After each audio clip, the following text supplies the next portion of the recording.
Inauguration d'un poste de transfusion sanguine le 22 janvier 2026 à La Gonâve par le ministre de la Santé publique et de la Population. Ce poste de transfusion sanguine constitue une réalisation importante dans l'amélioration de l'accès aux soins de santé sur l'île de La Gonâve, affirme le ministre de la Santé publique et de la Population. Aujourd'hui, La Gonâve franchit une étape décisive dans l'amélioration de l'accès à des soins de santé sûrs et salvateurs. Désormais, le sang. Cet élément irremplaçable, symbole même de la vie, sera disponible sur l'île. Mesdames et messieurs, la transfusion sanguine demeure l'aune à laquelle se mesure le plateau technique d'un système de santé. Elle est l'un des indicateurs les plus fiables de la capacité d'un pays en général à sauver des vies, à réduire la mortalité évitable, notamment dans les situations d'urgence. La mise en place de ce poste de transfusion sanguine est un hymne à la vie, estime le directeur du programme national de sécurité transfusionnelle.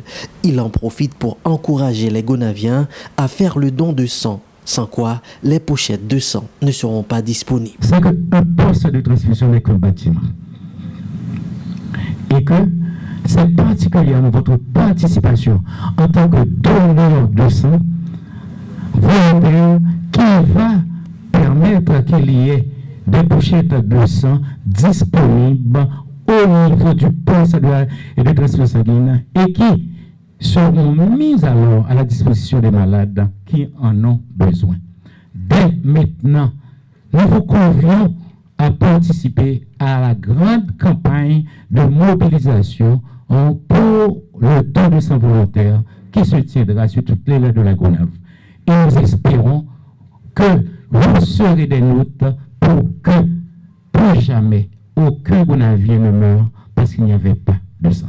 De son côté, le directeur de l'hôpital wesleyen de La Gonâve a joué un rôle déterminant dans la réalisation du poste de transfusion sanguine, notamment dans ses démarches auprès de l'organisation World Hope International qui a assuré la construction du dit poste.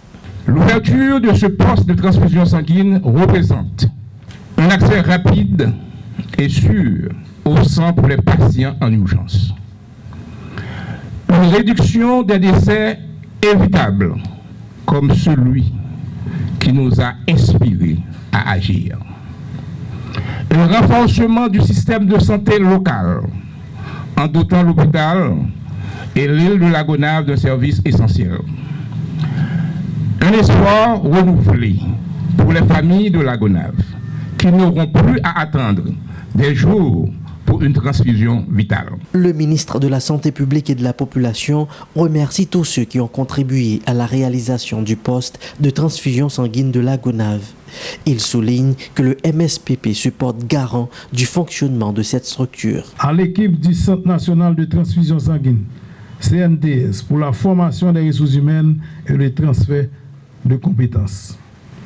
Un remerciement tout particulier est adressé à Hope, dont l'engagement en faveur de la vie s'est concrétisé. Hope a montré que la vie, c'est le premier plan. Non seulement par le financement des travaux, mais également par l'acquisition de l'ensemble des matériels et équipements nécessaires au bon fonctionnement de ce poste de transfusion sanguine. De son côté, le ministère que je dirige se porte garant du fonctionnement de cette structure à travers la signature des contrats pour les employés. Moi, je ne vais pas dire ça, il faut dire employés, une beauté contrat pour signer avec eux. Et l'assurance de la disponibilité des intrants et consommables via le PNST. L'absence d'un poste de transfusion sanguine sur l'île de La Gonâve mettait en danger la vie de plusieurs personnes.